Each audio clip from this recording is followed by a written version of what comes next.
Hello everyone, welcome to BBS academy. BBS একাডেমির নতুন একটা ভিডিও সেশনে তোমাদের স্বাগত জানাই। আজকের এই ক্লাসে আমরা ভূগোল বিষয়ের ভূমিরূপ বিদ্যা থেকে বিশেষ কয়েকটা গুরুত্বপূর্ণ ও সম্ভাব্য প্রশ্ন নিয়ে আলোচনা করব। এর আগে ভূমিরূপ বিদ্যা টপিক থেকে আমরা একটি ক্লাস করেছি। এই ক্লাসটা আমাদের পার্ট 2। তো যারা এখনো পর্যন্ত ওই আগের ক্লাসটা দেখোনি, তোমরা অবশ্যই ওই ক্লাসটা দেখো এবং এটাও কন্টিনিউ করতে থাকো। ওকে, তো চলো বেশি দেরি না করে আজকের ক্লাসটা শুরু করা যাক।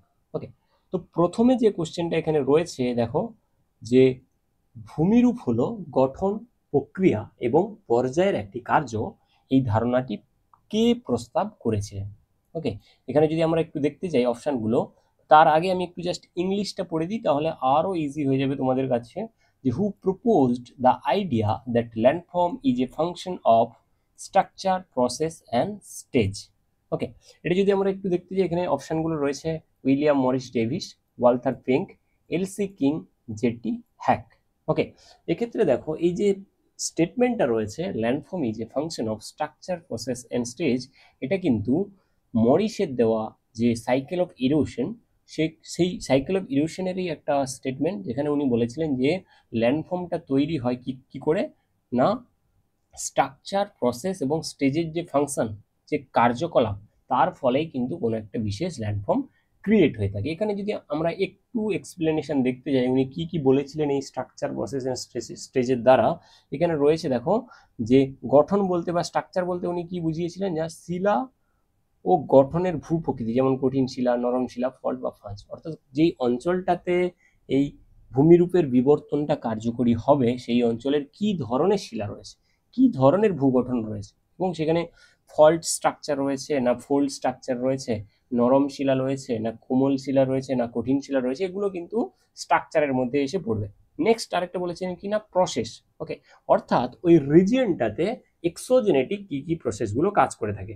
হতে পারে সেখানে উইন্ডের কার্যকলাপ বেশি রয়েছে, হতে পারে সেখানে ফ্লুভিয়াল সাইকেলের কাজটা খুব ভালোভাবে রয়েছে, বা সেখানে হতে পারে সেখানে গ্লেশিয়াল সাইকেলের ইরোশনটা কার্যকরী হচ্ছে। অর্থাৎ সেখানে বাহ্যিক অর্থাৎ এক্সোজেনেটিক কি প্রসেসটা ডমিনেন্ট রয়েছে, সেটা একটা ফ্যাক্টর হিসেবে কাজ করে।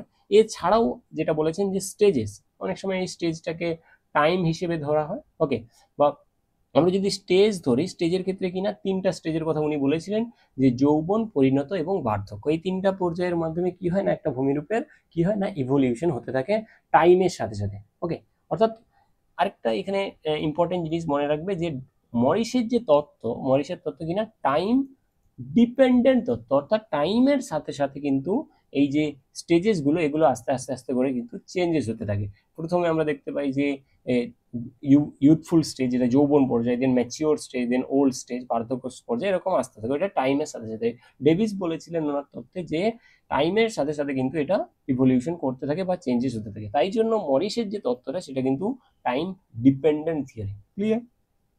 নেক্সট যেটা রয়েছে দেখো, যে নিম্নলিখিত ভূগোলবিদদের সঙ্গে তাদের প্রস্তাবিত ভূমিরূপগুলিকে সঠিকভাবে মিলিয়ে দেখুন। অর্থাৎ এখানে কিছু জিওমর্ফোলজিস্ট রয়েছে, তাদের সাথে সাথে তাদের যে লো লেভেল যে ল্যান্ডফর্ম, তার যে নামকরণ, সেই নামকরণটাকে সাজাতে বলেছে। এখানে যদি আমরা দেখি, উইলিয়াম মরিস ডেভিস রয়েছে, ওয়ালথার পেঙ্ক রয়েছে, এলসি কিং রয়েছে এবং ক্রিকমে রয়েছে। কে কোনটার কথা বলেছিলেন আমরা যদি একটু মেলাতে যাই, প্রথমে দেখি যে উইলিয়াম মরিস ডেভিস, উনি কিন্তু বলেছিলেন যে পেনিপ্লেন। ওকে, ডেভিসের দেওয়া হচ্ছে পেনিপ্লেন তত্ত্ব, বা পেনিপ্লেন যে ল্যান্ডফর্মটা, লো লেভেল যে প্লেন ল্যান্ডটা, সেটা। প্লাস নেক্সট আমরা যদি দেখি যে ওয়ালথার পেঙ্ক বলেছিলেন কিন্তু এনড্রাম্পের কথা। নেক্সট আমরা যদি দেখি এলসি কিং কি বলেছিলেন না, পেডিপ্লেন। ওকে, পেডিপ্লেন। দেন আমরা যদি ক্রিকমেকে দেখি, ক্রিকমে বলেছিলেন কিনা প্যান প্লেন। ওকে, আমরা যদি একটু মেলাতে যাই, কি হচ্ছে না, A3B1 দেখো 1 নম্বরে রয়েছে, তাহলে 1 নম্বরটা আমাদের অ্যান্সার হয়ে যাবে। ওকে, এখানে এক্সপ্লেনেশন রয়েছে অলমোস্ট, যে পেনিপ্লেন বলেছেন ডেভিস, এনড্রাম বলেছেন পেঙ্ক, পেডিপ্লেন বলেছে এলসি কিং এবং প্যান প্লেন বলেছে ক্রিকমে। ওকে, এটা তোমরা একটু দেখে নিই। ওকে, নেক্সট যেটা রয়েছে দেখো, যখন একটি পাথরের খণ্ড বা খাড়া ঢাল থেকে নিজেকে ঘুরিয়ে বা উল্টে পড়ে যায়, তখন এই প্রক্রিয়াকে কি বলা হয়? যখন একটা পাথরের খণ্ড বা রক মাস বা কি বলেছে না, খাড়া ঢালে যখন নিজেকে ঘুরিয়ে ঘুরিয়ে অর্থাৎ রিভার্স করে বা রোটেটিং করে যখন পড়তে থাকে, তখন সেই প্রসেসটাকে কি বলা হয়? ওকে, কি বলেছে এখানে? স্লাম্পিং বলেছে, রকফল বলেছে, টপলিং বলেছে, স্লাইডিং বলেছে। আমরা যদি একটু এখানে এক্সপ্লেনেশন দেখতে যাই, এক্সপ্লেনেশনে কি রয়েছে দেখো, যে অ্যান্সারটা হয়েছে টপলিং। ওকে, টপলিং এর প্রসেসটা কি না, এখানে যে রক্সগুলো রয়েছে, রক্সগুলো কি করে না, গ্র্যাভিটেশনাল ফোর্সের ফলে এরা কিন্তু রোটেট করতে থাকে। ওকে, একটা এই যদি এই ব্লকটা হয়, এই ব্লকটা কিন্তু এইভাবে স্টেবল হয়ে পড়ে না, এ কিন্তু রোটেট করে বা ঘুরে পড়ে। ওকে, এই ঘুরে পড়ার যে ঘটনাটা সেটাকে বলা হয় টপলিং। ওকে, বা টপল। ওকে, আর ফল যদি আমরা নর্মালি দেখি, যে ফলটা কি হয় না, কোনো কিছু চাঙড় নর্মালি কিন্তু না রোটেট করেই নর্মালি উপর থেকে নিচে পড়ে। ওকে, এটা হচ্ছে ফল। বাট টপলিং এর ক্ষেত্রে কি হয় না, এটা রোটেট করে নিজের ওপর এবং সেটা গড়ে গড়ে পড়তে থাকে। ওকে, এটা হচ্ছে টপ। নেক্সট যেটা রয়েছে দেখো, কোন ধরনের ভরস্থলনে বা কোন ধরনের মাস মুভমেন্টে গাছের গুঁড়ি ধীরে ধীরে ঢালের দিকে বাঁকা হয়ে যায়? এটা একটা খুবই ইম্পর্টেন্ট কোশ্চেন, যে in which type of mass movement does a tree trunk bend slowly downhill due to gradual movement of soil? Okay, অর্থাৎ আস্তে আস্তে করে সয়েলের মুভমেন্টের জন্য, রক মাসের মুভমেন্টের জন্য কি হয় না, গাছের যে গুঁড়িটা সেটা বেন্ড হয়ে যায় কোন ধরনের মাস মুভমেন্টে? এখানে অপশন রয়েছে স্লাম্প, আর্থ ফ্লো, ক্রিপ, ল্যান্ডস্লাইড। ওকে, আমি যদি একটু অ্যান্সারটা নিয়ে এক্সপ্লেন করতে যাই, অ্যান্সার কি হয়ে যাবে না, এটা ক্রিপ হয়ে যাবে। আমরা কি জানি, ক্রিপটা হচ্ছে সব থেকে স্লো মুভমেন্ট। ওকে, সব থেকে স্লো মুভমেন্ট। আর এই স্লো মুভমেন্টের জন্য কি হয় না, গাছের গুঁড়ি বলো বা বিদ্যুতের যে খুঁটি বলো, সেগুলো কিন্তু আস্তে আস্তে করে ওই ক্রিপের কারণে কি হয় না, বেঁকে যায়। ওকে, এখানে শুধুমাত্র গাছের কথা বলেছে, এছাড়াও কিন্তু আদার্স যেগুলো রয়েছে, গাছের খুঁটি বলো বা আদার্স কোনো কারেন্টের খুঁটি বলো, যা কিছু সেগুলো কিন্তু বেন্ড করতে থাকে এই ক্রিপের ফলে। ওকে, আমরা যদি একটু এক্সপ্লেনেশনটা দেখতে যাই, এখানে রয়েছে দেখো, এই ছবিটা দেখো, এখানে এখানে নর্মালে গাছগুলো কিন্তু এইরকম সোজা স্ট্রেট থাকে, বাট এখানে কি হয়েছে না, এগুলো বেন্ড হয়ে গেছে। এই যে প্রসেসটা, এটা হচ্ছে ক্রিপের কারণে হয়ে থাকে। মাস মুভমেন্টের স্লো মুভমেন্ট যেটা, সেটা ক্রিপ। এই ক্রিপের ফলে কিন্তু এই ট্রি ট্রাঙ্কগুলো বেঁকে যায়। এছাড়াও দেখো এখানে রয়েছে যে কারেন্টের খুঁটিগুলো রয়েছে, সেগুলোও কিন্তু বেন্ড হয়ে গেছে এই ক্রিপের ফলে। এছাড়াও রাস্তাতে দেখবে অনেক সময় ক্র্যাকড দেখতে পাওয়া যায়। ওকে, এগুলো হচ্ছে কিনা ক্রিপের ফলে হয়ে থাকে। ক্লিয়ার? নেক্সট যেটা রয়েছে, টেরা রোসা একটি লালচে মাটি, এইটি সাধারণত কোন ধরনের ভৌগোলিক পরিবেশে গঠিত হয়? ওকে, কি বলেছে, terra rosa is a type of red soil that typically forms in which kind of geological setting? বলছে volcanic basaltic plateau, desert region with sand dunes, limestone region through chemical weathering, alluvial plain formed by river deposition. Okay, এখানে যদি আমরা টেরা রোসাকে নিয়ে একটু দেখতে যাই, টেরা রোসাটা কোথায় দেখতে পাওয়া যায়, অ্যান্সারটা কি হয়ে যাবে না, চুনাপাথর অঞ্চলের রাসায়নিক ক্ষয়ের মাধ্যমে। আমি যদি একটু সিম্পলি ভাবে এক্সপ্লেন করতে চাই কিভাবে কি হয়, দেখো আমরা জানি কিনা রেনফল যখন হচ্ছে, রেনফলের ফলে কি হয় না, ক্লাইমেট অর্থাৎ বায়ুমণ্ডলে যে কার্বন ডাইঅক্সাইড রয়েছে, সেই রেন ওয়াটারের সাথে কিন্তু কার্বন ডাইঅক্সাইডের কি হয় না, মিশ্রণ করে। এবং কার্বন ডাইঅক্সাইডের মিশ্রণ যখন ওই রেন ওয়াটারে মেশে, তখন কি সৃষ্টি করে না, মৃদু, যেটা বলতে পারি কার্বনিক অ্যাসিড। এই কার্বনিক অ্যাসিড যখন ক্রিয়েট করছে, ওই কার্বনিক অ্যাসিডটা যখন চুনাপাথর অঞ্চলের দিয়ে উপরের দিয়ে প্রবাহিত হয়, তখন ওই কার্বনিক অ্যাসিড মিশ্রিত জলটা চুনাপাথরের সঙ্গে বিক্রিয়া করে। বিক্রিয়া করে কি করে না, চুনাপাথরটাকে কি করে না, ধুইয়ে নিয়ে চলে যায় এই অঞ্চল থেকে। ওকে, সেই প্রসেসটাকে আমরা বলি সিম্পলি কার্বনেশন। ওকে, চুনাপাথরটাকে ধুইয়ে নিয়ে চলে গেলেও আদার্স যে সকল এলিমেন্ট ওটাতে থাকে, আমি যদি আয়রনের কথা বলি, আমি যদি লোহার কথা বলি, সেই আয়রনটা কিন্তু ওই সয়েলের মধ্যে পড়ে থাকে। চুনাপাথর চলে গেল, বাট সয়েলের মধ্যে আয়রনের কনসেন্ট্রেশনটা বেড়ে গেল। ওকে, বা রয়ে গেল। সেইটা থাকার ফলে কি হয় না, সয়েলের যে কালারটা সেটা রেড কালারের হয়ে থাকে। ওকে, সেই রেড কালারের যে মৃত্তিকা বা সয়েল, সেটাকে বলা হয় কিনা টেরা রোসা। ওকে, এটা বেসিক্যালি কার্বনেশন যে প্রক্রিয়াটা হয় সেটা তার ফলেই সৃষ্টি হয়, এবং এটা চুনাপাথর অঞ্চলেই কিন্তু হয়ে থাকে। তাহলে আমাদের যে অ্যান্সারটা হবে সেটা কিনা, চুনাপাথর অঞ্চলের রাসায়নিক ক্ষয়ের মাধ্যমে কিন্তু এই টেরা রোসা বা লালচে মাটি সৃষ্টি হয়ে থাকে। ওকে, নেক্সট কি রয়েছে দেখো, জুভেনাইল জল কাকে বলা হয়? এখানে এটা খুবই গুরুত্বপূর্ণ একটা কোশ্চেন, যে juvenile water, what is juvenile water? এখানে অপশন বলেছে বাষ্পীভবন ও বৃষ্টিপাতের মাধ্যমে পুনর্ব্যবহৃত জল, হিমবাহ ও মেরু বরফে সংরক্ষিত জল, ম্যাগমা থেকে নির্গত জল যা আগে কখনো জলচক্রের অংশ ছিল না, দিতে বলেছে ভূপৃষ্ঠের কাছাকাছি অ্যাকুইফার থেকে উত্তোলিত জল। ওকে, আমরা যদি একটু জুভেনাইল জল সম্পর্কে জানতে চাই বা একটু অ্যানালিসিস করতে চাই, তাহলে কি এটা হচ্ছে কি না, এটা কিন্তু ম্যাগমা যখন নির্গত হয়, ম্যাগমা যখন অগ্নুদ্গম হয়, সেই ম্যাগমা অগ্নুদ্গমের সময় কি হয় না, যে জলটা নির্গত হয় সেটাকে কি বলা হয় না, জুভেনাইল ওয়াটার। ওকে, তাহলে কি হয়ে যাবে অ্যান্সার না, water released from magma that has never been A part of the hydrological cycle. অর্থাৎ নর্মালি যে আমাদের হাইড্রোলজিক্যাল সাইকেল চক্র আছে, সে হাইড্রোলজিক্যাল সাইকেলের সাথে কিন্তু এই জলের কোনো সম্পর্ক নেই। এটা শুধুমাত্র যখন ম্যাগমা উত্থিত হয় তখনই কিন্তু এই জলটা নির্গত হয়ে থাকে। এটা কি হয়ে যাবে না জুভেনাইল ওয়াটার। ওকে, ক্লিয়ার? এবারে দেখো এখানে কিছু এক্সপ্লেনেশন রয়েছে। জুভেনাইল ওয়াটার ছাড়াও আমাদের আরো কয়েকটা রয়েছে। দেখো কনেট ওয়াটার, যেটাকে বলা হয় সহজাত জল। সহজাত জলটা কি না পাললিক শিলা গঠনের সময় শিলাস্তরে যে আবদ্ধ জল সেটাকে কি বলা হয় না কনেট ওয়াটার। জুভেনাইল ওয়াটারটা আমরা দেখলাম। দেন বলছে মেটিওরিক ওয়াটার। মেটিওরিক ওয়াটারটা কি না আবহাওয়া মণ্ডল বা ক্লাইমেট থেকে যে জলটা পাওয়া যায়, আমি যদি বলি রেনফল হচ্ছে, ওকে, সেটা ওয়ান কাইন্ড অফ মেটিওরিক ওয়াটার। এছাড়াও এখানে বলেছে ওসানিক ওয়াটার, কি না উপকূলের শিলাস্তরে প্রবিষ্ট মহাসাগরের জল। যে উপকূল অঞ্চলে যে সকল শিলাস্তর আছে তার মধ্যে যে সমুদ্রের জলটা প্রবেশ করে এই জলটা অবস্থান করে সেটাকে বলা হয় ওসানিক ওয়াটার। এখানে এছাড়াও আরেকটা বলেছে দেখো মেটামরফিক ওয়াটার বা রূপান্তরিত জল। কি বলছে না শিলা রূপান্তরের সময় শিলায় যে জল অবস্থান করে সেটাকে কি বলা হয় না মেটামরফিক ওয়াটার। ওকে, এই যে ভাগগুলো এগুলো কিন্তু তোমাদের পরীক্ষার রেসপেক্টে খুবই ইম্পর্টেন্ট, এগুলো তোমরা কিন্তু নোট করে নেবে। ওকে, ক্লিয়ার?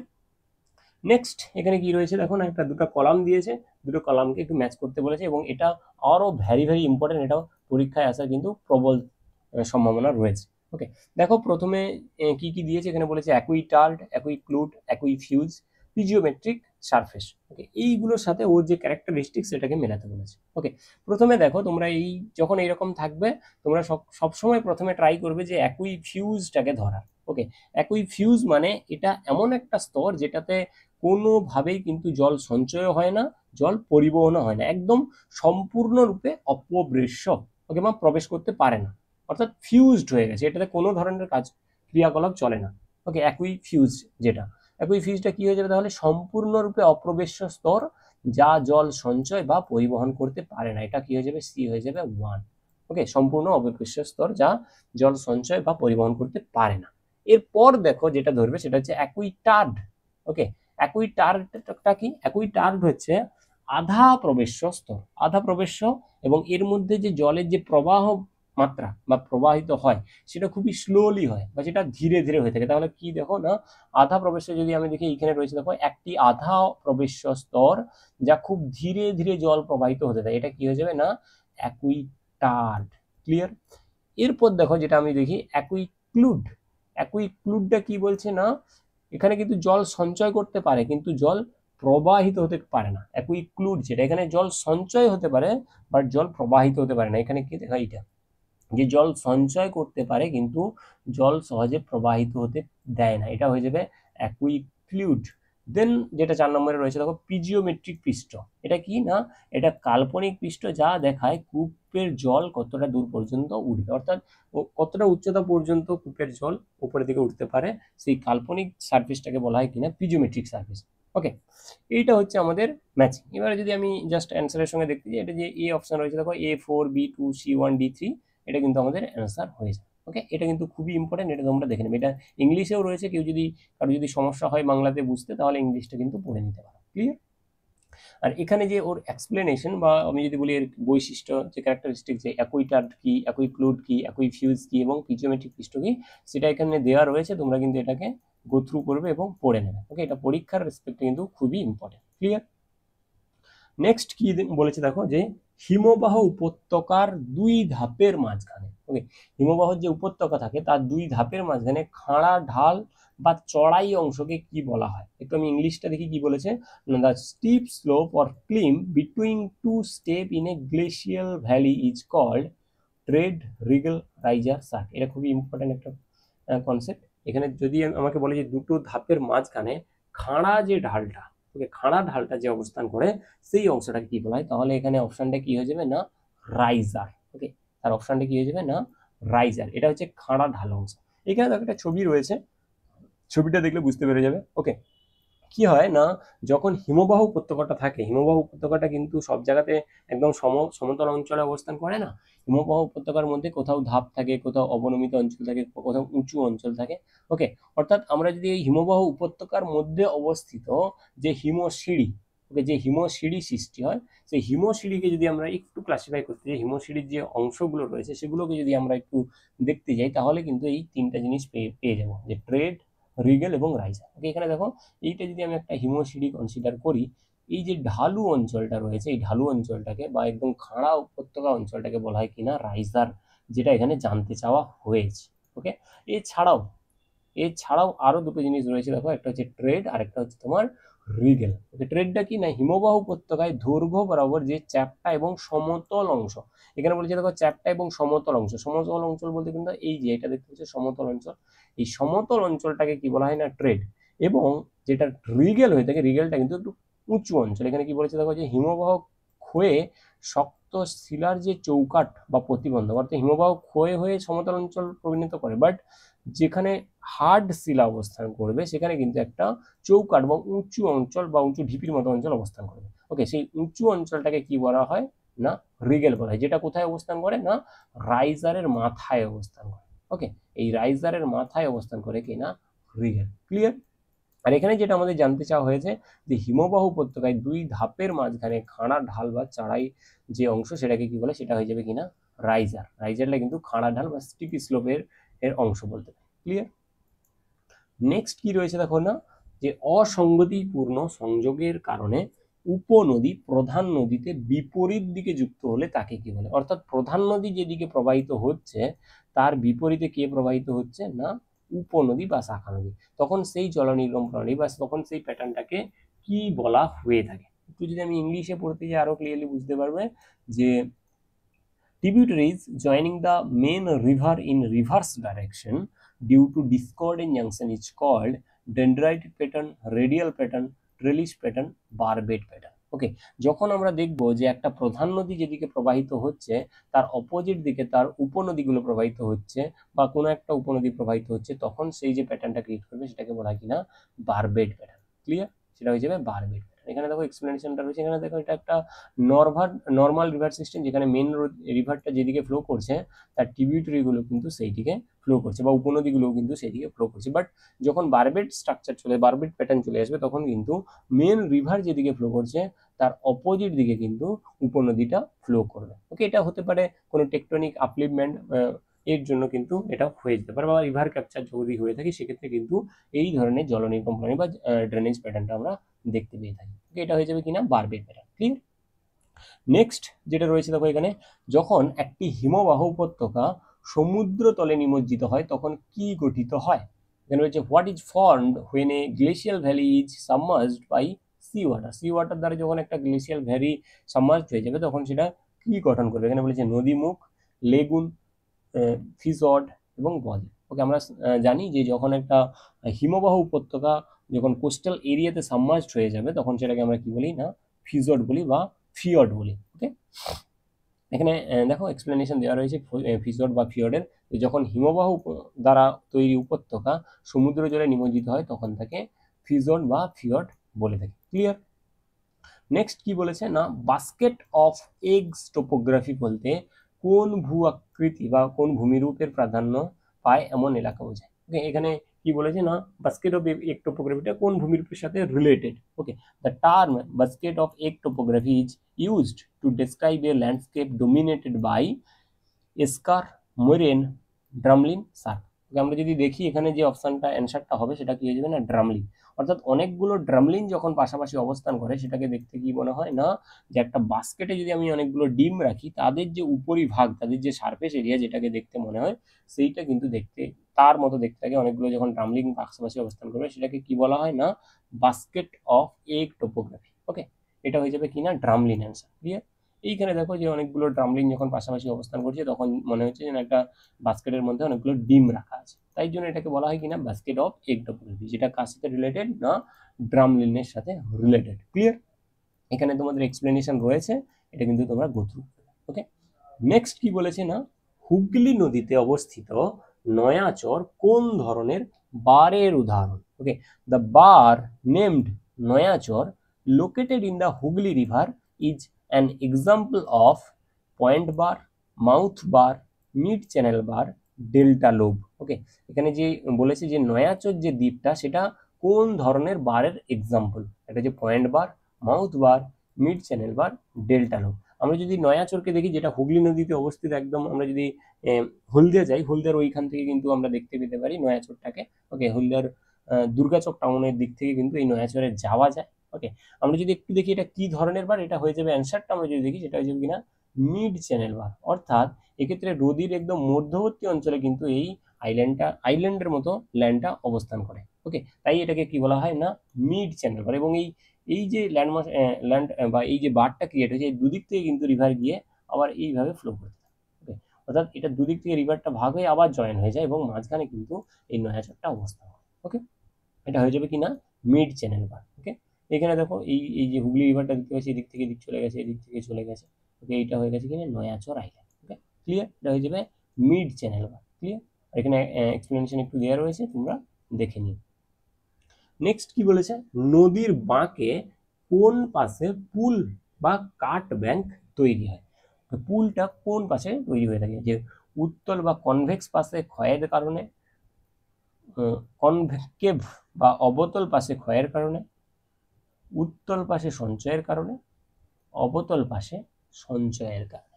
ওকে, আমরা যদি দেখি যে এই পুলটা কোন পাশে সৃষ্টি হয়, পুলটা সিম্পলি কিনা ক্ষয়ের কারণে সৃষ্টি হয় এবং এটা কিনা কনকেভ পাশে সৃষ্টি হয়, অর্থাৎ অবতল পাশ যেটা থাকে, অবতল পাশে কিন্তু পুল ক্রিয়েট হয়ে থাকে। ওকে, দেখো আমি যদি একটু এখানে এক্সপ্লেনেশনে যাই, এই যে রিভার মিয়ান্ডারিং রিভারটা দেখতে পাচ্ছি, এখান দিয়ে এইভাবে ওয়াটারটা ফ্লো করছে, এদিক থেকে যাচ্ছে, এদিক থেকে যাচ্ছে।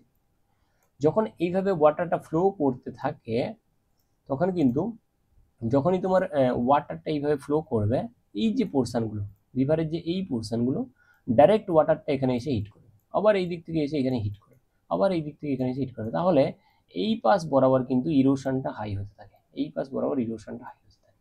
এবং এই যে অপোজিট পাশ, এই পাশ বরাবর ডিপোজিশনটা বেশি হতে থাকে, এই পাশ বরাবর ডিপোজিশনটা বেশি হতে থাকে।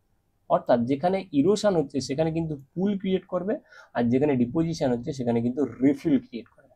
তাই জন্য এই যে পাশটা যেখানে ইরোশনটা বেশি করছে, যেখানে পুল ক্রিয়েট করছে, সেইটা কি কি স্লোপ? এটা হচ্ছে অবতল স্লোপ বা কনকেভ। দেখো এই যে স্লোপটা ক্রিয়েট করেছে, এই যে স্লোপটা, এটা হচ্ছে কনকেভ। আর এই যে স্লোপটা, ওকে, এইটা কি হয়ে যাবে না কনভেক্স। অর্থাৎ তোমাকে যদি পরীক্ষায় দিয়ে দেয় কনভেক্স স্লোপ বরাবর কি হয় না ডিপোজিশন হয়ে রিফিল ক্রিয়েট করে, এবং কনকেভ স্লোপ বরাবর রিভার মিয়ান্ডারিং এর সেটা কি হয় না ইরোশন করে সেখানে তোমার পুল ক্রিয়েট করে। ক্লিয়ার?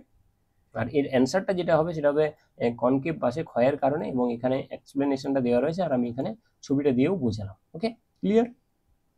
নেক্সট আরো একটা গুরুত্বপূর্ণ কোশ্চেন দিয়েছে, দেখো যে নিচের কোনটি কিউসেক ও কিউমেক এর মধ্যে পার্থক্য সঠিকভাবে ব্যাখ্যা করে? অর্থাৎ কিউমেক এবং কিউসেক সম্বন্ধে আমাদের কাছে জানতে চেয়েছি।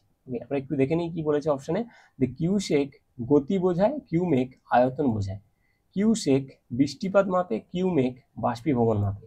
কিউসেক প্রতি সেকেন্ডে ঘন ফুট, কিউমেক প্রতি সেকেন্ডে ঘন মিটার। কিউসেক প্রতি সেকেন্ডে ঘন মিটার, কিউমেক প্রতি সেকেন্ডে ঘন ফুট।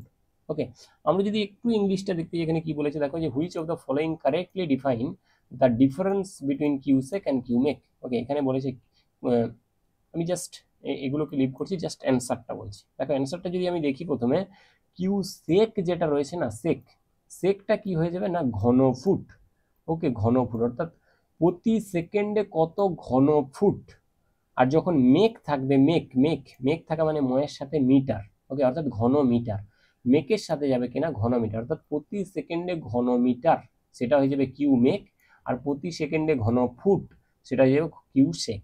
ওকে, এবারে দেখো এক্সপ্লেনেশনটা কি বলেছে না, কিউসেক এবং কিউমেক দুটোই নদীর জলপ্রবাহের একক, অর্থাৎ একটি নির্দিষ্ট সময়ে একটি নির্দিষ্ট স্থানে নদীর মধ্যে দিয়ে কতটা পরিমাণ জল প্রবাহিত হচ্ছে তা বোঝাতে ব্যবহার করা হয়। অর্থাৎ এটা একটা যে নদীর জল যে প্রবাহী হচ্ছে, ডিসচার্জ হচ্ছে, সেটা কতটা পরিমাণ হচ্ছে সেইটা মেজার করার জন্য, সেইটা পরিমাপ করার জন্য কিন্তু আমরা কিউসেক এবং কিউমেককে ইউজ করে থাকি। ওকে, যখন আমরা ফুট বলছি, যে প্রতি সেকেন্ডে কত ফুট, কত ঘন ফুট জল ডিসচার্জ হচ্ছে বা জল প্রবাহিত হচ্ছে, যখন ঘন ফুট বলবো সেই ঘন ফুট কিন্তু রিলেটেড কার সাথে না কিউসেকের সাথে। আর যখন আমরা বলবো ঘন মিটার, এই ঘন মিটারটা কিন্তু কার সাথে রিলেটেড না কিউ মেকের সাথে। এই মেকের সাথে ময়ের সাথে মিটার। ওকে, এটা কিন্তু মাথায় রাখবে।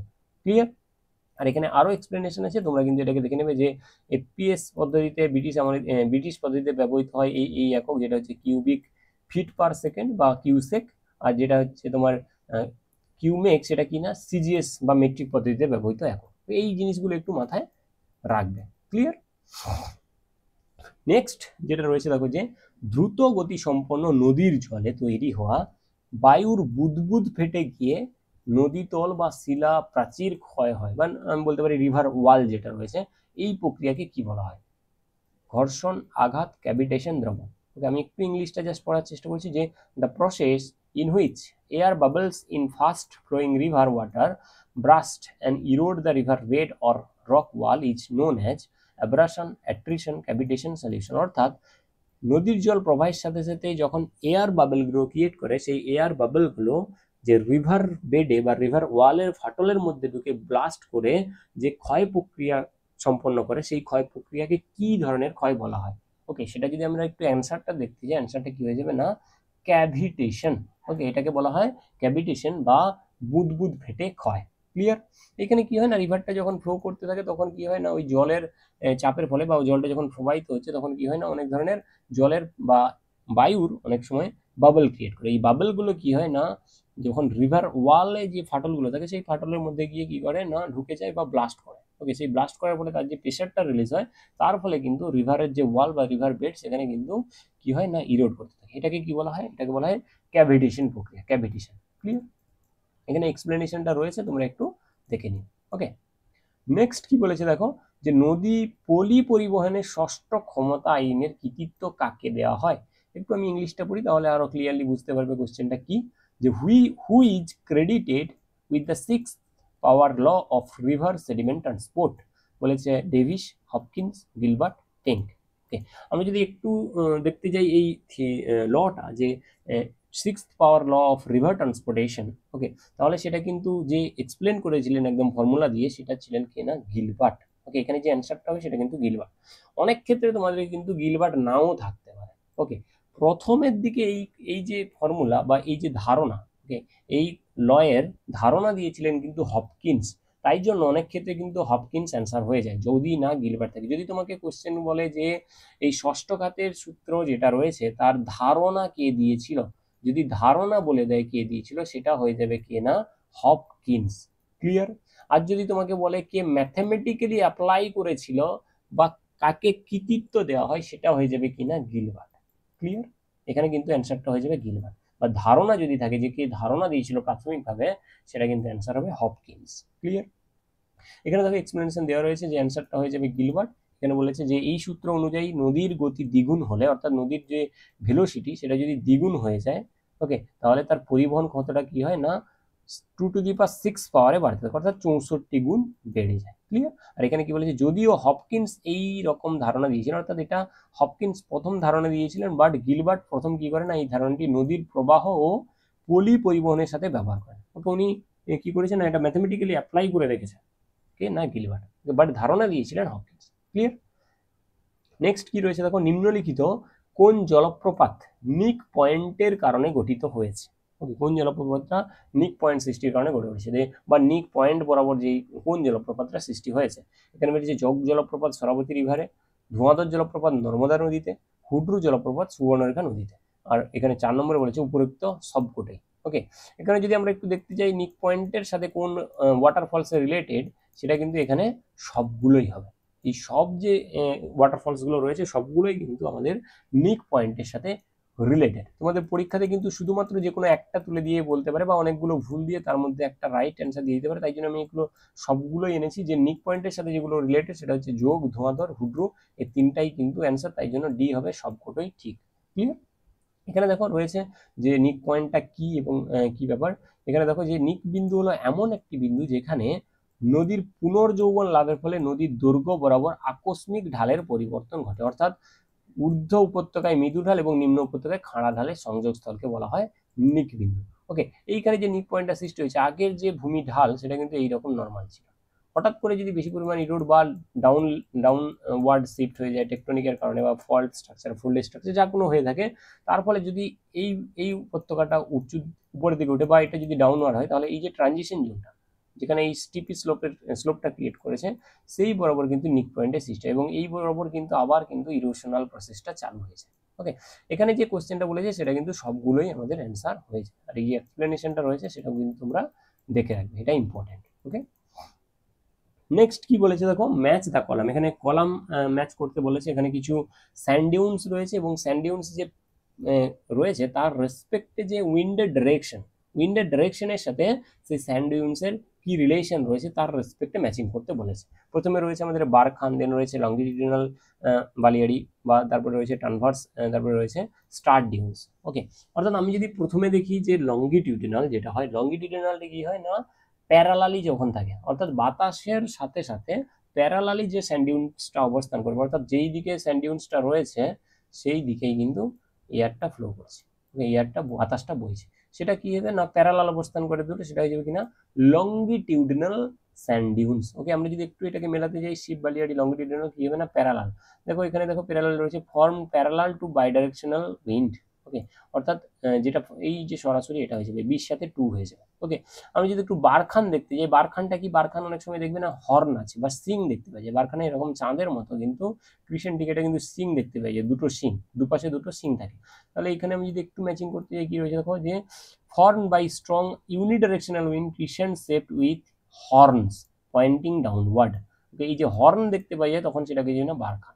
একসঙ্গে চার, যে শক্তিশালী একমুখী বাতাস তৈরি হয়, খাঁ যে দুটি বাতাসের দিকে থাকে, ওকে, খাঁ যেখানে দুটো সিংয়ের মতো অবস্থান আমরা দেখতে পাই। ওকে, দেন যদি আমরা দেখি ট্রানভার্স, ওকে, ট্রান্সভার্স আমরা যদি দেখি, ট্রান্সভার্সটা কি না, এটা কিন্তু উইন্ডের ডাইরেকশনের অপোজিটে থাকে বা আড়াআড়ি ভাবে অবস্থান করে। কিরকম, যদি এইভাবে উইন্ডের ডাইরেকশনটা হয় তাহলে কিন্তু এইভাবে আমাদের বালিয়াড়িটা অবস্থান করে, তখন সেটা কি হয়ে যাবে না ট্রানভার্স স্যান্ড ডিউনস। ওকে, এখানে দেখো যে অপশনটা রয়েছে, আমি যদি দেখি এই যে একদিকে প্রবাহিত শক্তিশালী বাতাসের লম্বভাবে তৈরি হয়, এইটা কি হয়ে যাবে না ট্রান্সভার্স। ওকে, যে form perpendicular to the strong unidirectional wind, অর্থাৎ উইন্ডের সাথে এটা পারপেন্ডিকুলার অবস্থান করে বা 90 ডিগ্রিতে অবস্থান করে আমরা বলতে পারি। ওকে, দেন বলেছে স্টার ডিউন। স্টার ডিউনটা কি না, যখন ইউনিডিরেকশনাল চারিদিক থেকে যখন মাল্টি ডাইরেকশনাল উইন্ড যখন ফ্লো করবে, মাল্টি ডাইরেকশন থেকে যখন উইন্ড ফ্লো করবে তখন কিন্তু আমরা স্টার ডিউনটা দেখতে পাই। বলেছে দেখো, form by multi directional wind radiating star shape arms. Okay, তাহলে এখানে যদি আমি দেখি এই অপশনটা যেটা আছে সেটা কিন্তু কারেক্ট হয়ে যাবে। ওকে, এখানে দেখো ছবি রয়েছে, এটা হচ্ছে ট্রানভার্স ডিউন, এইদিকে উইন্ড ডাইরেকশনটা যাচ্ছে এইরকম রয়েছে। এটা হচ্ছে লংগিটিউডিনাল যেটা হচ্ছে প্যারালালি অবস্থান করে, এটা হচ্ছে তোমার বারখান ডিউনস যেখানে আমরা সিং দেখতে পাই। ওকে, দেন এখানে আমরা দেখতে পাচ্ছি এটা হচ্ছে স্টার ডিউন, যেটা মাল্টি ডাইরেকশন থেকে কিন্তু উইন্ডটা ফ্লো করছে। ওকে, আর এখানে এক্সপ্লেনেশনটা রয়েছে যে বারখান ডিউনস কি, লংগিটিউডিনাল ডিউনস কি, ট্রান্সভার ডিউনস কি এবং স্টার ডিউনস কি, এগুলো কিন্তু তোমরা একটু গো থ্রু করবে এবং পড়ে নেবে। ক্লিয়ার? নেক্সট যেটা রয়েছে দেখো, যে ভারতের কর্ণাটক ও মালাবার উপকূল কোন ধরনের উপকূলের উদাহরণ? ওকে, ভারতের যে কর্ণাটক এবং তার সংলগ্ন যে মালাবার উপকূল সেটা কোন ধরনের উপকূলের উদাহরণ? এখানে বলছে উদ্ভূত বা এমার্জড কোস্ট, নিমজ্জিত বা সাবমার্জ কোস্ট, কম্পাউন্ড কোস্ট বা যৌগিক উপকূল, দেন বলছে ক্লিফট কোস্ট বা খাড়া উপকূল। আমরা যদি কর্ণাটক এবং মালাবার উপকূলের কোস্টের সম্পর্কে একটু জানতে চাই, সেটা কি হবে না দুটোই একসাথে, এটা কিন্তু এইখানে যে কোস্টাল এরিয়া, এই কোস্টাল এরিয়াটা কিন্তু আমরা দু ধরনের দেখতে পাই ল্যান্ডফর্ম, যে এমার্জ ল্যান্ডফর্মও দেখতে পাই এবং সাবমার্জও দেখতে পাই, তাই জন্য এটা কি হয়ে যাবে না যৌগিক উপকূলের এক্সাম্পল হয়ে যাবে কি না এই কর্ণাটক এবং মালাবার উপকূল যেটা রয়েছে সেটা কি হয়ে যাবে না কম্পাউন্ড কোস্টের এক্সাম্পল হয়ে যাবে এই দুটো। ওকে, এটা অ্যান্সার হয়ে যাবে কি তাহলে সি, কম্পাউন্ড কোস্ট। ওকে, এখানে আমরা যদি দেখি যে এইখানে কর্ণাটকের যে কোস্ট যেটাকে ক্যানারা বলা হয় এবং কেরলের মালাবার উপকূল, এই যে কোস্টাল এরিয়া এটা কি না, এটা হচ্ছে কিনা যৌগিক উপকূল বা কম্পাউন্ড কোস্ট। ক্লিয়ার? আর এখানে এক্সপ্লেনেশন আছে, তোমরা একটু জাস্ট দেখে নেবে। ক্লিয়ার? নেক্সট যেটা রয়েছে যে মাশরুম শিলা বা মাশরুম রক, যা প্রধানত শুষ্ক অঞ্চলে দেখা যায় বা এরিড অঞ্চলে দেখা যায়, এটি কোন প্রক্রিয়ার মাধ্যমে গঠিত হয়? ওকে, সিম্পলি এখানে কি বলেছে, হিমবাহ ক্ষয়, রাসায়নিক পেদরিং বা রাসায়নিক ক্ষয়, এটা যে বায়ুজনিত হয়, এবার নদীর পরিসঞ্চয়। সিম্পলি আমরা যদি দেখি যে মাশরুম শিলা বা মাশরুম রক, সেটা কিন্তু বেসিক্যালি এরিড অঞ্চল বা মরু অঞ্চলে দেখতে পাওয়া যায়, এবং মরু অঞ্চলে আমরা যদি দেখি যে কোন এক্সোজেনেটিক প্রসেসটা বেশি করে কার্যকরী হয়, সেটা হচ্ছে কিনা বায়ুজনিত হয়, অর্থাৎ বায়ু প্রবাহের দ্বারা যে সকল বায়ুর সাথে যে সকল বয়ে চলে রক্স পার্টিকেল বা স্যান্ড, সেগুলো কি করে না ওর বায়ুর প্রবাহের সাথে যখন কোনো শিলাখণ্ড বা রক অবস্থান করবে তখন কি হবে, তাদের যে ঘর্ষণ, সেই ঘর্ষণের ফলে কি হয় না শিলাটা ক্ষয় হতে থাকে, এবং সেই শিলাটা ডিফারেন্ট ক্ষয়ের কারণে কি হয় না মাশরুম রকটা ক্রিয়েট করে। ওকে, এটা হয়ে যাবে অ্যান্সার, বায়ুজনিত ক্ষয়। ওকে, দেখো এখানে যদি আমরা দেখি যে বায়ু যখন প্রবাহিত হয়, যখন এই দিক থেকে ধরো বায়ু প্রবাহিত হচ্ছে, বায়ুর যে পার্টিকেলগুলো বয়ে নিয়ে যায়, সেই পার্টিকেলের সংঘর্ষের কারণে কিন্তু এই অঞ্চলটা বেশি পরিমাণ এফেক্টেড হয়ে থাকে। নিচের অঞ্চলটা বেসিক্যালি বেশি পরিমাণ এফেক্টেড হয় এবং সেটা বেশি পরিমাণ ক্ষয় হয়, এবং উপরের অঞ্চলটা কম এফেক্টেড হয়ে থাকে, তাই জন্য কম ক্ষয় হয়ে থাকে এবং এরকম একটা মাশরুমের মতো ভূমিরূপ গঠন করে। সেটাকে আমরা কি বলতে পারি না, মাশরুম রক। ওকে, ক্লিয়ার। এছাড়াও অনেক সময় কি হয় না, যখন ওই ল্যান্ডমাসটাতে ডিফারেন্ট টাইপস, ডিফারেন্ট ক্যারেক্টারিস্টিক্সের শিলা অবস্থান করে, রক পার্টিকেল অবস্থান করে, কোনো হয়তো হার্ড রক রয়েছে ওপরটা থেকে এবং নিচেটা রয়েছে হচ্ছে কোমল শিলা, তখন কি হয় না, ডিফারেন্সিয়াল ইরোশনের ফলেও কিন্তু এরকম মাশরুম রক ক্রিয়েট হয়ে থাকে। ক্লিয়ার। নেক্সট যেটা একটা ইম্পর্টেন্ট কোশ্চেন রয়েছে, দেখো যে গড়বেতা শহরের গনগনি প্রধানত কোন ধরনের মাটি দিয়ে গঠিত। ওকে, গড়বেতার যে গনগনি, ওকে, সেটা কি ধরনের মাটি বা ওই জায়গাটাতে কি ধরনের মাটি দেখতে পাওয়া যায়? একটা যে পলি মাটি, ল্যাটেরাইট মাটি, কৃষ্ণ মাটি, বালুকা মাটি। ওকে, the landform at Gangani mainly consist of which type of soil? alluvial soil, laterite soil, regut soil, sandy soil। আমরা যদি এর অ্যান্সারটা দেখতে যাই তাহলে কিন্তু এটা হয়ে যাবে কিনা ল্যাটেরাইট সয়েল, কি হয়ে যাবে না অ্যান্সার হয়ে যাবে। দেখো এই যে রিজিয়নটা দেখতে পাচ্ছি এটা কিন্তু গনগনি। ওকে, যেটা পশ্চিম মেদিনীপুরের গড়বেতা সংলগ্ন এরিয়ায় রয়েছে গনগনি। গনগনিতে কি না ল্যাটেরাইট মাটিটা কিন্তু দেখতে পাওয়া যায় এবং ডোমিনেন্ট। ওকে, এখানে একটু এক্সপ্লেনেশন রয়েছে, দেখো যে পশ্চিমবঙ্গের গ্র্যান্ড ক্যানিয়ন বলা হয় কিন্তু এই গনগনিকে, একটু ইম্পর্টেন্ট, যে পশ্চিমবঙ্গের গ্র্যান্ড ক্যানিয়ন বলা হয় এই গনগনিকা, এবং এখানে ল্যাটেরাইট মৃত্তিকাটা দেখতে পাওয়া যায়। ওকে, আর এই যে টোপোগ্রাফিটা দেখতে পাচ্ছি এটা হচ্ছে না ব্যাডল্যান্ড টোপোগ্রাফি। ওকে, এটা হচ্ছে ব্যাডল্যান্ড টোপোগ্রাফি। এখানে বিশেষ করে গালি ইরোশন, রেভাইন, ওকে, এগুলো কিন্তু দেখতে যায়, রিল গালি ইরোশন, রেভাইন, সেগুলো কিন্তু দেখতে পাওয়া যায়। ওকে, ক্লিয়ার। নেক্সট আমরা যদি দেখি কি বলেছে না অ্যাক্টিভ লেয়ার। ওকে, অ্যাক্টিভ লেয়ার সাধারণত কোন ধরনের পরিবেশের সঙ্গে সম্পর্কিত? ওকে, অ্যাক্টিভ লেয়ার আমরা যদি দেখি সেটা কি হয়েছে না, এখানে অপশন বলেছে, দেখো যে arid desert region, glacial moraine zone, permafrost region, coastal, deltaic plain. Okay, আমরা যদি একটু অ্যাক্টিভ লেয়ার সম্পর্কে জানতে চাই, অ্যাক্টিভ লেয়ারটা কোথায় দেখতে পাওয়া যায়, সেটা হচ্ছে পার্মাফ্রস্ট অঞ্চলে। ওকে, পার্মাফ্রস্ট অঞ্চলের যে অঞ্চলে যে ওপরের অংশ সেটাকে কি বলা হয় না অ্যাক্টিভ লেয়ার বলা হয়। অর্থাৎ পার্মাফ্রস্ট যে অঞ্চলটা সেটা কিন্তু কি না, সেটা হচ্ছে একদম ফ্রোজেন, আমি বলতে পারি একদম বরফাবৃত অঞ্চল। বাট পার্মাফ্রস্টের ওপরের যে অংশ, এই যে অঞ্চলটা, এই অঞ্চলটা কি হয় না সিজনের সাথে সাথে বা ডে টাইমের সাথে সাথে, ডে নাইটের যে টেম্পারেচার চেঞ্জ, সেই টেম্পারেচার চেঞ্জের কারণে কি হয় না, ওটা এক সময় ওটা বরফ জমে যায় যখন বেশি পরিমাণ ঠান্ডা হয় বা টেম্পারেচার কম হয়, বাট আবার যখন টেম্পারেচার রাইজ করতে থাকে তখন কিন্তু ওটা কি হয় না আস্তে আস্তে করে লিকুইডে পরিণত হয়ে যায়। ওকে, এই যে চেঞ্জেসটা হতে থাকে সেটা কিন্তু অ্যাক্টিভ লেয়ারেই হয়, আর অ্যাক্টিভ লেয়ারটা অবস্থান করে কোথায় না পার্মাফ্রস্টের ওপরের লেয়ার। ওকে, এই জন্য এটাকে বলা হয় অ্যাক্টিভ লেয়ার। ওকে, এটা কোন অঞ্চলে না, সেটা হয়ে যাবে অ্যান্সার পার্মাফ্রস্ট অঞ্চল। ক্লিয়ার।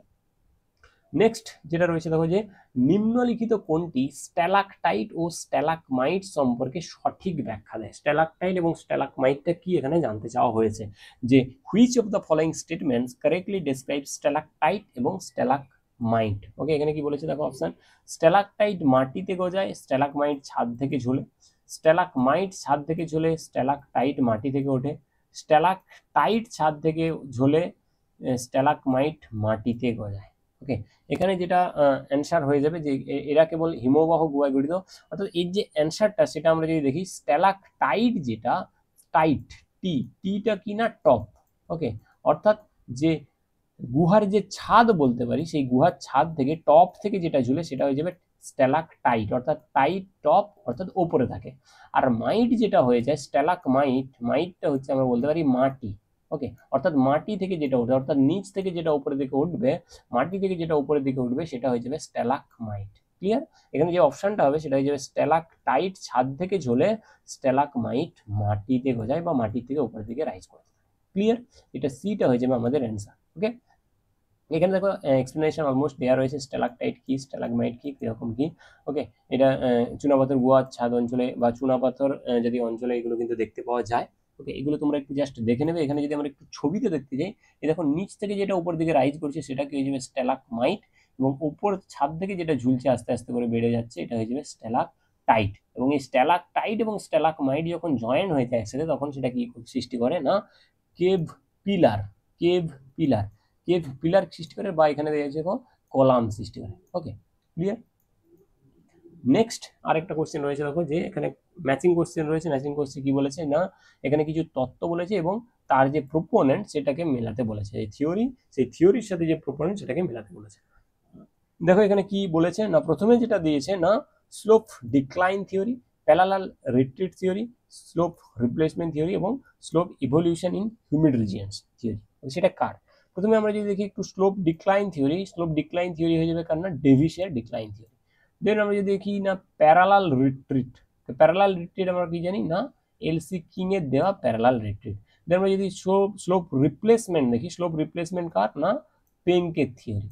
দেন আমরা যদি স্লোপ ইভলিউশন দেখি সেটা কি হয়ে যাবে না, উডের থিওরি। অর্থাৎ এ হচ্ছে 2, বি হচ্ছে 1, এ হচ্ছে 2, বি হচ্ছে 1, দেন সি হচ্ছে 3, ডি হচ্ছে 4, সি হচ্ছে 3, ডি হচ্ছে 4। অর্থাৎ এ যে অপশনটা সেটা কিন্তু কারেক্ট হয়েছে। ক্লিয়ার? এখানে দেখো এক্সপ্লেনেশন রয়েছে, স্লোপ ডিক্লাইন তত্ত্ব ডেভিস, স্লোপ প্যারালালিটি তত্ত্ব কিং, স্লোপ রিপ্লেসমেন্ট তত্ত্ব পেঙ্ক এবং উডস এর মডেল, যেটা এখানে কিন্তু দেয়া রয়েছে। ওকে, আর অ্যান্সার হয়ে যাবে এ। ক্লিয়ার? নেক্সট একটা বইয়ের নাম দিয়েছে, সেই বইটা কার এখানে জিজ্ঞেস করছে যে প্রিন্সিপাল অফ জিওমরফোলজি, এটা একটা ইম্পর্টেন্ট বই। ওকে, এই প্রিন্সিপালস অফ জিওমরফোলজি বইটি কে লিখেছেন? William F Davis, Arthur Holmes, Thornbury, Walther Penck. The famous book Principles of Geomorphology was written by William Morris Davis, Arthur Holmes, Thornbury, Walter Penck. Okay, principal of geomorphology লিখেছেন কে? না, answer হয়ে যাবে থর্নবরি, WD থর্নবরি লেখা বইয়ের নাম principal of geomorphology. Clear? এখানে explanation দেওয়া রয়েছে যে এটা প্রকাশিত হয় কত না 1954-তে, যেটা পাবলিশ করেছিলেন বা বইটি লিখেছিলেন কে না, ডব্লিউডি থর্নবরি। ক্লিয়ার? নেক্সট যেটা রয়েছে দেখো, এখানে নিম্নোক্ত কণাগুলিকে বৃহত্তম থেকে ক্ষুদ্রতম এতে সাজাতে বলেছে, অর্থাৎ লার্জেস্ট থেকে স্মলেস্ট এতে সাজাতে বলেছে। এখানে কি বলেছে? পেবল, বোল্ডার, কবল, গ্রানুলার। অর্থাৎ এর যে ডায়ামিটার, এই যে রক্স পার্টিকেলের এই যে ডায়ামিটার, সেই ডায়ামিটারের সাপেক্ষে বড় থেকে ক্ষুদ্র এটা কিন্তু সাজাতে বলেছে। ওকে, আমরা যদি একটু দেখতে যাই, এখানে সব থেকে বড় কি হয়ে যাবে না, বোল্ডার। বোল্ডার যেটা আছে সব থেকে বড়, বোল্ডার।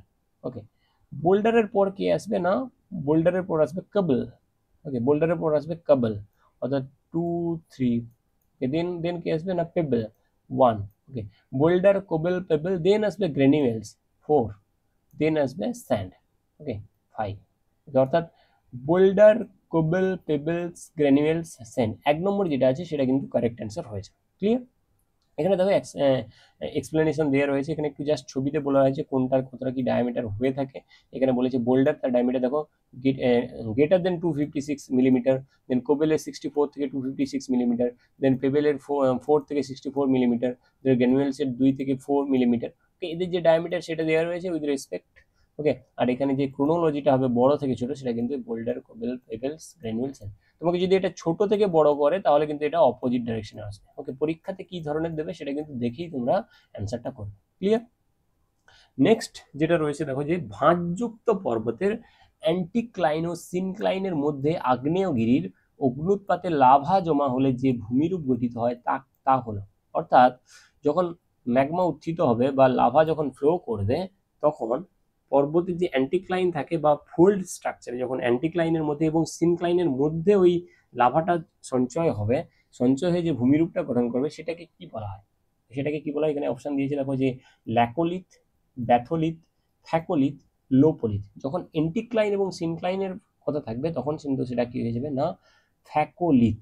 ওকে, অর্থাৎ এইভাবে তো ম্যাগমাটা উপর দিকে উঠছে, এরকম কিছু ফাটল বরাবর এইদিকে সিনক্লাইন, অ্যান্টিক্লাইন এরকম রয়েছে। যখন এই বরাবর জমা হবে, যখন এই বরাবর সঞ্চয় হবে, যখন এই বরাবর সঞ্চয় হবে, তখন সেটা কি হয়ে যাবে না, থ্যাকোলিথ। ক্লিয়ার? এখানে দেখো একটা ছবি রয়েছে, এখান দিয়ে ম্যাগমাটা কিভাবে উত্থিত হচ্ছে। ওকে, এই বরাবর দেখো এইখানে একটা রয়েছে, এটা হচ্ছে অ্যান্টিক্লাইন, এটা হচ্ছে সিনক্লাইন, এটা হচ্ছে অ্যান্টিক্লাইন, এটা হচ্ছে সিনক্লাইন। ওকে, এই বরাবর যেই ম্যাগমাগুলো সঞ্চয় হচ্ছে এইটাকে কি বলা হয় না, থ্যাকোলিথ বলা হয়, থ্যাকোলিথ। ক্লিয়ার? এখানে একটু জাস্ট লেখা রয়েছে, এটা দেখে নিন।